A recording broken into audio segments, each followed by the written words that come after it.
So this beautiful pufferfish unfortunately did not make it. It was in a new customer's of ours house, new service customer, and they were sold a bunch of fish from a local fish store, and unfortunately all their fish are dying at a rapid rate. They lost tons of fish. They reached out to us. We are now taking over their service, but unfortunately we could not save this guy. So what is going on, everybody? So that poor little fish, I feel really, really bad. And that is part of the reason why we opened up a quarantine shop, because we see that way too often. And we were just primarily a service company here at Tanknicians. And we would go to customers' houses and we, bring them fish and coral. And in order to do that, we had to partner up with a local fish store or many local fish stores to get fish and coral to bring to our customers. The problem is we started noticing by dealing with these fish stores that they weren't taking care of their fish properly. They were more interested in flipping a fish and just making the money, flipping the coral, getting it in, getting it out as quick as possible. And our customers were suffering because of that. We were getting, we would try to dip the fish, we would try to treat the fish the best we could, but it would always end up getting sick because these fish stores were not properly treating the fish or any of the livestock. And the same thing with the corals. We put corals in customers' tanks, and they get infected with some, with aptasia or whatever pest that the store had. Because we had customers that depended on us and we're a business, we had to make the decision, like, we can no longer put our customers and the fish and the health of the tank in somebody else's hand. We had to take control, so we opened up a quarantine shop. It took us a bit, but we're really trying to, we're treading new ground here, and we're trying new ways of doing things. And we've been really successful so far. Really happy with our mortality rates, our survival rate for our fish and stuff like that. We're able to keep very difficult fish too. Like just this week, 2 copper band butterflies made it through 6 weeks of quarantine, went to customer's house perfectly healthy. I'm really happy with our success rate when dealing with quarantine fish, and it feels good to know that we're getting our customers healthy fish. And they don't get frustrated and get out of the hobby, and then we're all out of business. So it doesn't kind of make sense to do it the way that these fish stores were doing it. But I don't want to talk about the fish today. I've done a lot of videos about the fish quarantine. One thing I've never really talked about is coral quarantine. It's really an under talked about problem in this hobby. Now, I noticed that the fish quarantine is becoming really big. It's becoming a little bit more mainstream, which I love to see. But I think that we also do coral quarantine here at this shop, and I wanted to talk about that because it's overlooked right now, and it's just as important as fish quarantine, because just like one fish can completely wipe out your tank, guess what? One coral can do the same thing. Now here's a prime example of why you want to quarantine your coral. This was from a customer's tank. It is a little nudibranch right here, and this is just going to wreak havoc on his aquarium. And even if you dipped, you might find 1 or 2, but there's still eggs that will probably be on the rock or somewhere on the coral that most dips, pretty much all dips, will not kill those eggs. So it's a shame. Also found in that same tank were the zoa-eating spiders. And again, with the eggs and stuff like that, you have to do several dips in order to get rid of these. And if you don't, then you're just going to have the eggs hatch in your aquarium, and they're just going to wreak havoc on your zoas. So this is a prime example of, even if you dip your corals, it's still not necessarily enough, because all these animals lay eggs, and those eggs are pretty resilient against any type of dip, even insecticides. We've done full insecticide dips for long time, and it's still not effective enough. Here we have another customer's aquarium. We just bought corals from a reputable online seller that everybody, big name, and his corals are always already dying. And that is because there's a mix of hydroids that are on these corals, along with some type of spionid burrowing worm or something. Something appears to be stinging the coral. We really have to get in here, and we have to frag up these corals and see what's exactly going on. But they're just getting tagged by a mix of aptasia, hydroids, different types of worms. Then we have this high-end acropora frag that has an aptasia growing near the base of it, which is just very frustrating because that's an expensive frag. Beautiful coral. Here's a big colony of palizoas, and probably cost a pretty penny. And it's just unacceptable that they're just covered with a bunch of hydroids. You give your corals all these funny little names, and then you sell them at a high dollar price, but then you sell them infected with, pests. So I'm going to take you to a customer's house today that is dealing with this issue.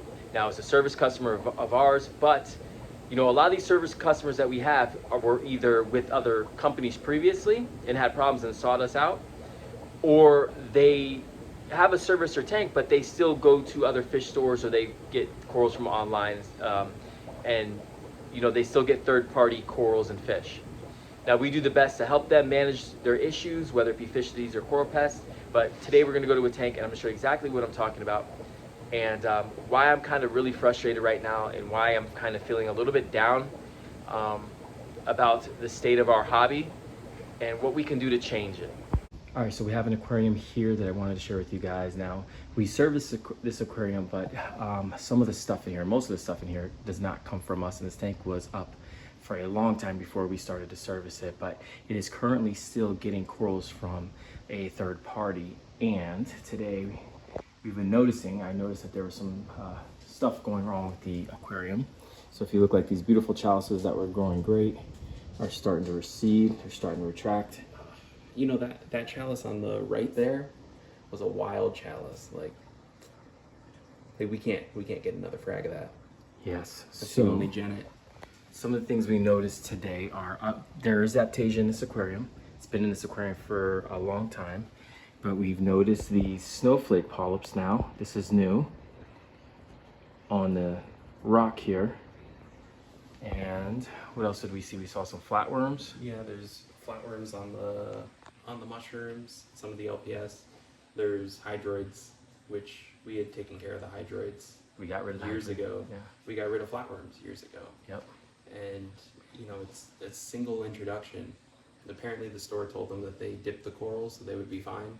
They dipped them when they came in so all the corals were clean, but clearly they're not.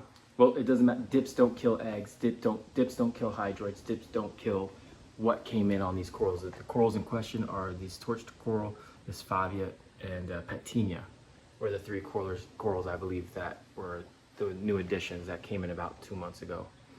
So there's also this sponge here that's been slowly starting to eat at this rock, and it's really starting to bother the corals. This whole rock was covered with these mushrooms right here, and slowly but surely this sponge is taking over that whole rock and just basically turning into mush. Yeah, that's a really interesting sponge. It's a clionid sponge, so it's a rock boring sponge. It literally eats into the rock. So it seems to be doing that with some of the LPS corals. Interestingly, it's been in here for a very long time and it never really grew much. And in the past, 3 months? Yeah. It's just exploded. It's quadrupled, tupled in size. So some of the theories is when you start introducing pests, something like that sponge is doing good, the corals may be able to defend themselves against it or at least deal with it better. Same thing with some of the algae that were in this tank. But once things start dying, it's kind of like a domino effect. You get hydroids in here, corals start dying. You get you start getting flatworms in here, start eating things start dying, and then the aptasia get worse. And then all of a sudden things start dying. You start getting cyanobacteria because of it. Algae start taking the place because there's excess nutrients in the tank. But this is exactly why we opened up our quarantine shop. This is exactly why we do what we do, because not only quarantine fish, but we quarantine corals too, because you have a beautiful aquarium like this that was doing so great for so long, and a couple of pieces that were sold to the customer that was, quote unquote, no, they're fine, they're clean, they were dipped, they were, we took care of everything, and the customer, they only know so much, and now we have to address hydroids again, snowflake polyps. The good news is the hydroid treatment and the snowflake polyp treatment are the same. The bad news is that treatment is going to kill all the xenia. Yeah.